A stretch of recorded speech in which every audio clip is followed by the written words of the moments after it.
नमस्ते दोस्तों, मैं बिंदु यादव अपने YouTube चैनल पर आप लोग का बहुत बहुत स्वागत करती हूँ।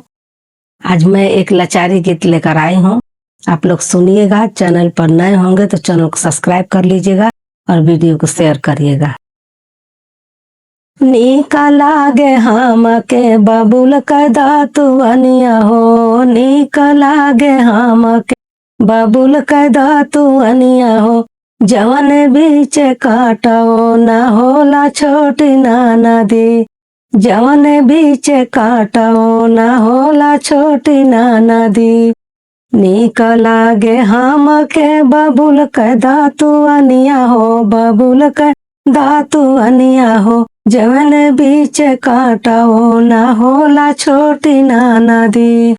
नीक लागे हमके ससुर जी का बोलिया हो, ससुर जी का बोलिया हो, जवन घर सासू जी ना हो छोटी ना नदी, जवन घर सासू जी ना हो छोटी ना नदी।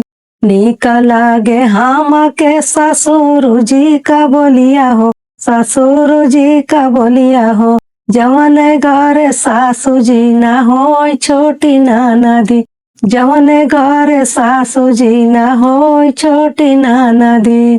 नीक लागे हमके बबुल कैदा तू अनिया हो, बबुल कैदा तू अनिया हो, जवन बीच काटो ना होला छोटी ना नदी, जवन बीच काटो ना होला छोटी ना नदी। नीक लागे हमके भसुर जी का बोलिया हो, भसुर जी का बोलिया हो, जवन घर जेठानी ना हो छोटी ना नदी, जवन घर जेठानी ना हो छोटी ना नदी। नीक लागे हमके भसुर जी का बोलिया हो, भसुर जी का बोलिया हो, जवन घर जेठानी ना हो छोटी ना नदी, जवन घर जेठानी ना हो छोटी ना नदी। नीक लागे हमके बबुल कैदा तू अनिया हो, बबुल कैदा तू अनिया हो, जवन बीच काटो ना होला छोटी ना नदी, जवन बीच काटो ना होला छोटी ना नदी।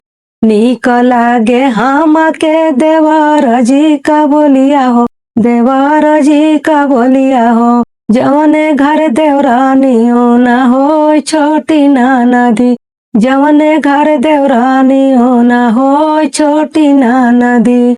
नीक लागे हमके देवर जी का बोलिया हो, देवर जी का बोलिया हो, जवन घर देवरानी हो ना हो छोटी ना नदी, जवन घर देवरानी हो ना हो छोटी ना नदी। नीक लागे हमके बबुल कैदा तू अनिया हो, बबुल कैदा तू अनिया हो, जवन बीच काटो ना होला छोटी ना नदी, जवन बीच काटो ना होला छोटी ना नदी। नीक लागे हमके बलराम जी का बोलिया हो, बलराम जी का बोलिया हो, जवन घर सवातियो ना हो छोटी ना नदी, जवन घर सवातियो ना हो छोटी ना नदी।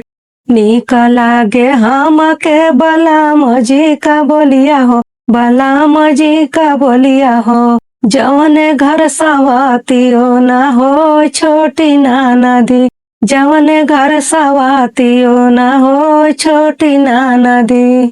नीक लागे हमके बबुल कैदा तू अनिया हो, बबुल कैदा तू अनिया हो, जवन बीच काटो ना होला छोटी ना नदी, जवन बीच काटो ना होला छोटी ना नदी। नीक लागे हमके बबुल कैदा तू अनिया हो, बबुल कैदा तू अनिया हो, जवन बीच काटो ना होला छोटी ना नदी, जवन बीच काटो ना होला छोटी ना नदी, जवन बीच काटो ना होला छोटी ना नदी।